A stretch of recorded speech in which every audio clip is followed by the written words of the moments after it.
प्रथम काम में नाम जुड़ल बा चौकियाँ के नाम हो।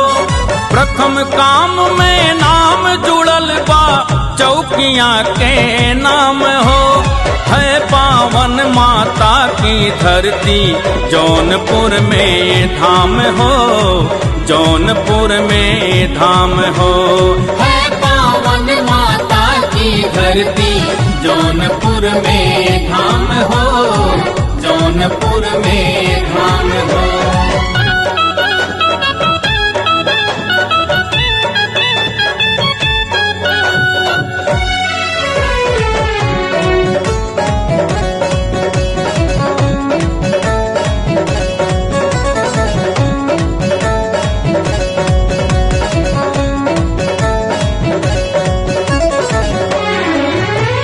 जहाँ पे गंगा बहती है वो काशी नगरी नाम है। मैहर धाम के नाम निराला जौनपुर के शान है। जहाँ पे गंगा बहती है वो काशी नगरी नाम है। मैहर धाम के नाम निराला जौनपुर के शान है।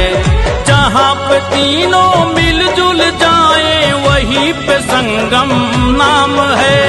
जहाँ पे तीनों मिलजुल जाए वहीं पे संगम नाम है। है पावन माता की धरती जौनपुर में धाम हो, जौनपुर में धाम हो। जौनपुर में धाम हो, जौनपुर में धाम हो।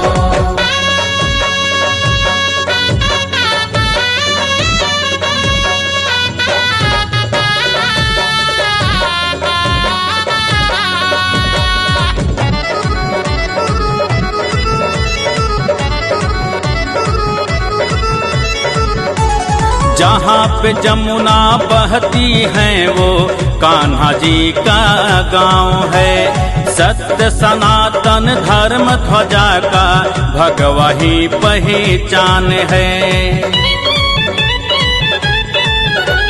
जहाँ पे जमुना बहती है वो कान्हा जी का गांव है। सत्य सनातन धर्म ध्वजा का भगवा ही पहचान है। सरजू तीरे बसा है नगरी रामलला का गांव है। सरजू तीरे बसा है नगरी रामलला का गांव है।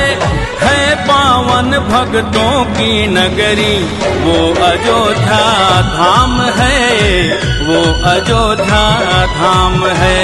प्रथम काम में नाम जुड़ल बा चौकियाँ के नाम हो।